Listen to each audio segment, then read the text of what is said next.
வாழ்க்கை உங்களை மீண்டும் மீண்டும் உடைக்குதா?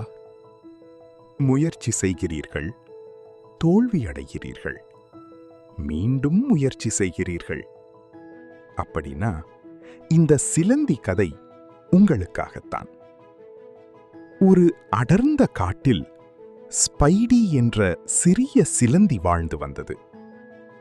அதுக்கு வேண்டியது ஒன்றே ஒன்று, அமைதியான ஒரு வீடு. பல இடங்களில் தேடிய பிறகு 2 பெரிய செடிகளுக்கு நடுவில் அதற்கு சரியான இடம் கிடைத்தது. அது சந்தோஷமாக வலை பின்ன ஆரம்பிச்சது.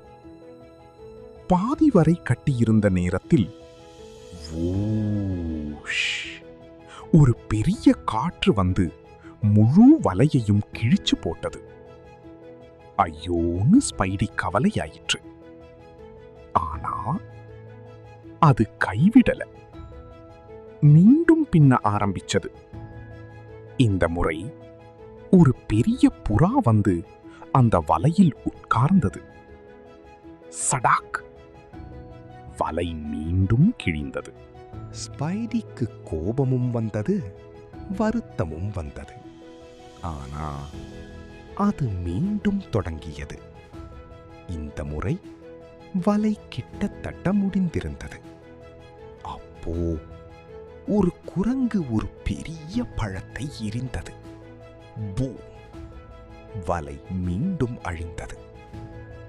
பல பேர் இருந்தா இதோட விட்டிருப்பாங்க. ஆனா ஸ்பைடி அப்படி இல்லை. அது தொடர்ந்து முயற்சி செய்தது. மீண்டும் மீண்டும் மீண்டும்.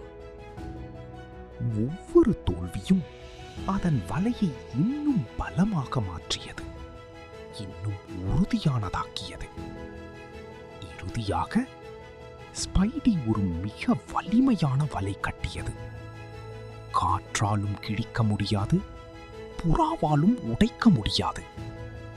அதன் கடின உழைப்பு இறுதியில் வெற்றி பெற்றது.